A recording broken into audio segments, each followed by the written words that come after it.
Début du 3e jour de road trip pour nous, de formation de road trip plutôt. Donc comme hier on a pris la pluie, aujourd'hui on s'est posé dans ce petit camping et on a préféré profiter d'un petit bungalow pour être au sec. On a pris encore la pluie donc hier soir, hier en roulant. Voilà, là on est juste face au massif des Écrins, on doit avoir la vue sur tout ce qui doit être les Deux Alpes là-bas, c'est plutôt sympa. Alors le matin, il y a une petite routine à prendre, hein. Il faut préparer toutes les affaires. Là c'était facile parce que c'est tout au sec dans le mobil-home. Donc on a tout sorti sur la terrasse et après il faut tout remettre comme c'était dans les bagages pour pouvoir tout refermer. Ça demande un peu d'organisation mais ça se fait plutôt bien. Il faut prendre la petite routine, la petite habitude. Et ensuite on va gagner du temps parce que l'idée c'est d'essayer de pouvoir partir le plus rapidement possible pour pas stresser dans la journée et pas avoir à courir tout le long pour rattraper le temps. Pour pas arriver tard non plus le soir, pour avoir le temps de profiter parce que pour nous on reste quand même en vacances. Et l'idée c'est d'essayer de pouvoir se poser le soir tranquillement, de reparler de la journée, de préparer le lendemain, etc. Et c'est donc comme ça que nous avons le petit Tony qui est en train de charger sa moto, alias la baleine. Ici nous avons la Transalp qui est à peu près chargée. Et Madame Sophie, ou devrais-je dire Richie Boot, qui traverse des rivières avec sa Baby GS. Attention. Qui arrive à tout rentrer dans ses petites affaires. Bon, allez, on n'est pas là pour beurrer les tartines, alors il est temps de prendre la route. Dès le démarrage, on se retrouve face au grand massif encore enneigé au loin, et de bon matin, c'est plutôt très agréable comme cadre. À ce moment-là, je suis en mode panique car l'aiguille de la jauge d'essence de la Transalp est en train de creuser dans les abysses de la zone rouge depuis bien trop longtemps à mon goût. Si elle reste aussi longtemps dans la zone rouge que dans le full, il n'y a peut-être pas de quoi s'inquiéter. Mais bon, je n'ai pas encore pu tester son autonomie ultime, alors la première station essence sera donc vraiment la bienvenue.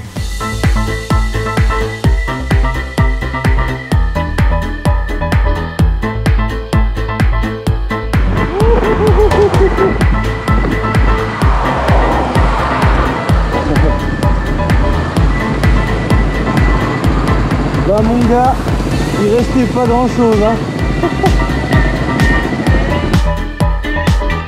On repart en quittant cette grande nationale pour nous diriger sur des routes beaucoup plus agréables en moto et filer vers notre premier col. D'ailleurs, si ce tracé vous intéresse, les traces GPS sont disponibles sur mon blog dans le lien qui est sous la vidéo.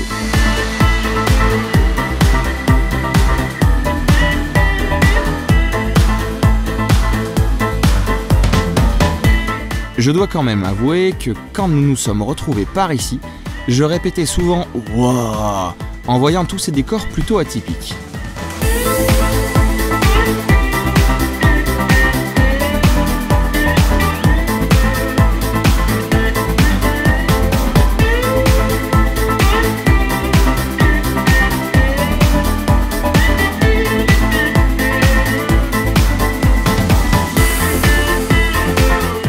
Cette route était bien sympa et bien sinueuse. D'ailleurs, ces quelques virages sont un excellent entraînement pour Sophie, qui semble pressée de voir le premier col de la journée.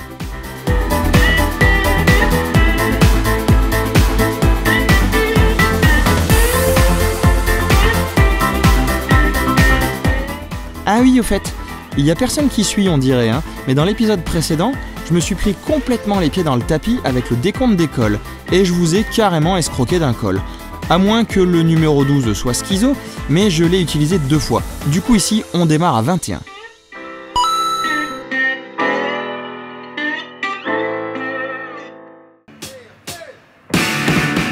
Oh non, regardez-moi ce panneau, 14 km de virage.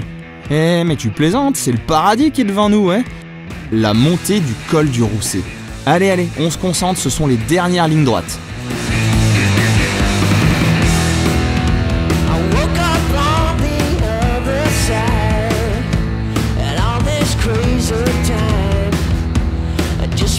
Madame, si vous voulez bien m'accorder cette danse, c'est parti! Une belle montée nous attend, avec de superbes paysages en arrière-plan, et Sophie qui s'amuse avec sa Baby GS. Allez, allez, je me tais et je vous laisse apprécier cette route.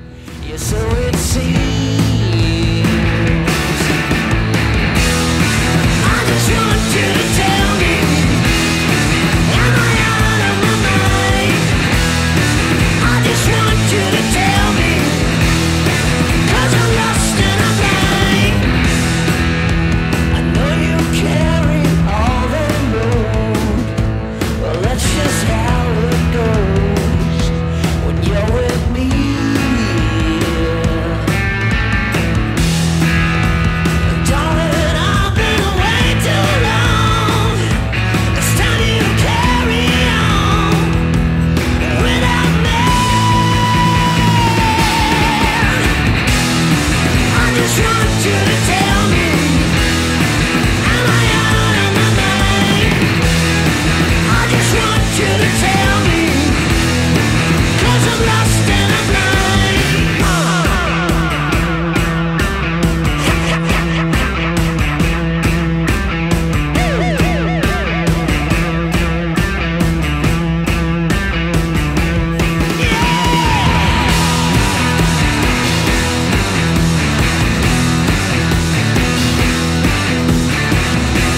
Pour moi, le col du Rousset est la porte d'entrée du Vercors côté Drôme et de ses hauts plateaux. Il va nous emmener à 1249 mètres d'altitude et nous allons facilement traverser la montagne grâce à son tunnel qui date de 79. De l'autre côté, un autre monde nous attendra.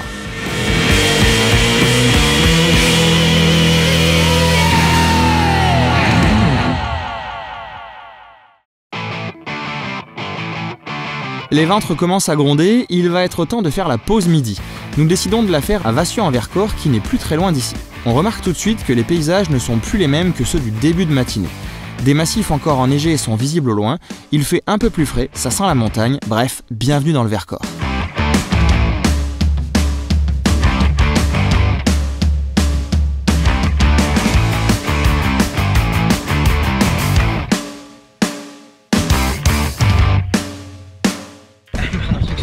Ça shoot là.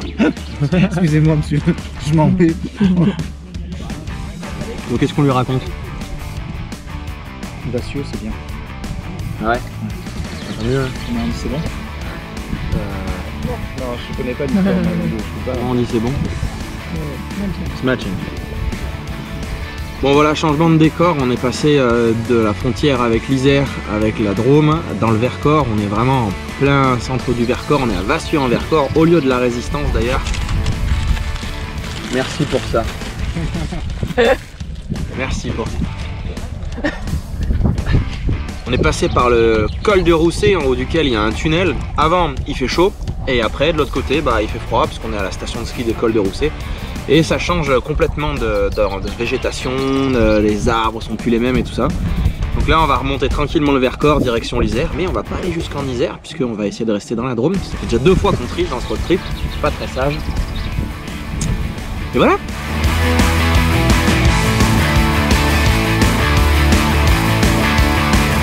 Vous n'êtes pas sans savoir que le Vercors a été un haut lieu de la résistance française durant la Seconde Guerre mondiale avec les maquisards.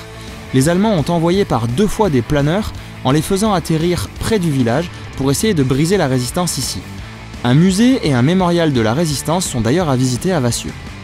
Je me rappelle encore des histoires et des leçons apprises à l'école quand j'étais jeune. Ouais, je sais, ça commence à dater, c'est bon, j'ai compris. Allez, fin de la pause café histoire. Alors, on reprend la route pour un endroit absolument incroyable de la Drôme en ajoutant 2 cols faciles au passage à notre compteur.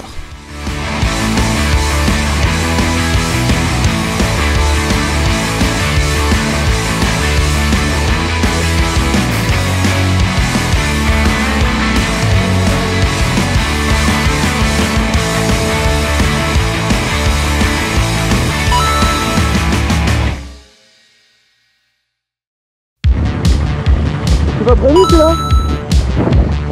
Ah merde!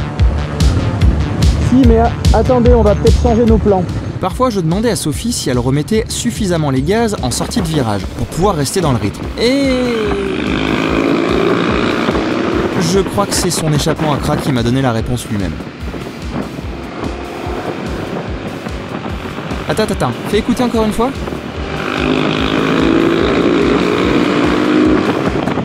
Ah ouais, ça va bien sur la remise des gaz. Bon du coup, montrez-moi vos trajectoires, madame.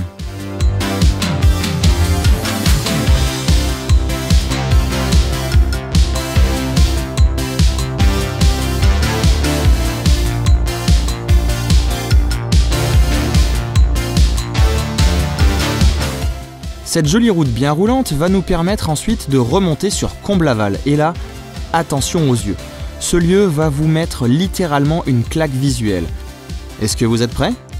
Ladies and gentlemen, for you today, Comblaval.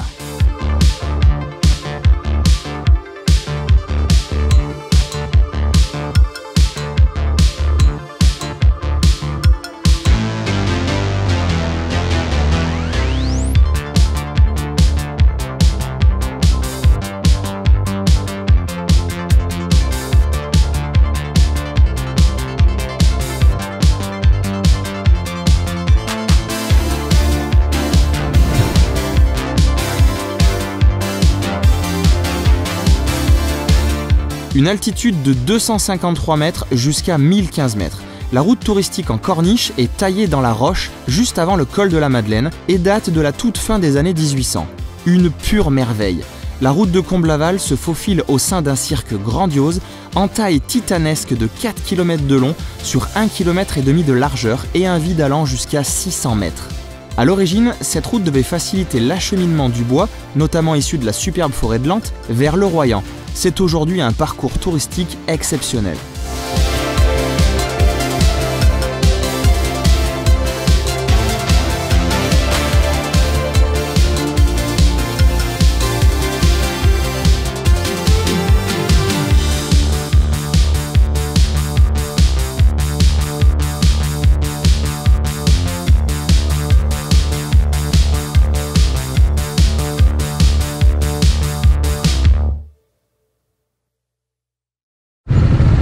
Il y en a un là, il n'était pas prévu celui-là. Le col du Pionnier. Col de la poubelle, ouais, super. Un de plus.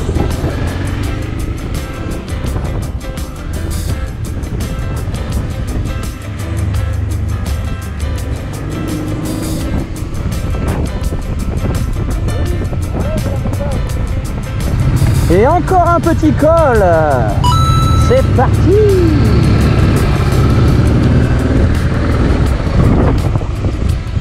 Route du col de la Croix, c'est fait. La col de la Croix, c'est coché. Check. Ok, merci pour ce moment divertissant. Nous allons maintenant nous diriger vers notre étape de ce soir qui se fera au joli village de Beaufort-sur-Gervanne. Mais avant tout ça, il nous reste un dernier col à passer et je dois dire que celui-là m'inspire beaucoup.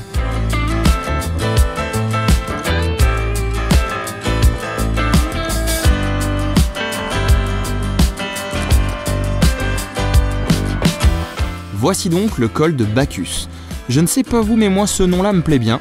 Et ça me fait penser d'ailleurs que l'heure de l'apéro approche à grands pas.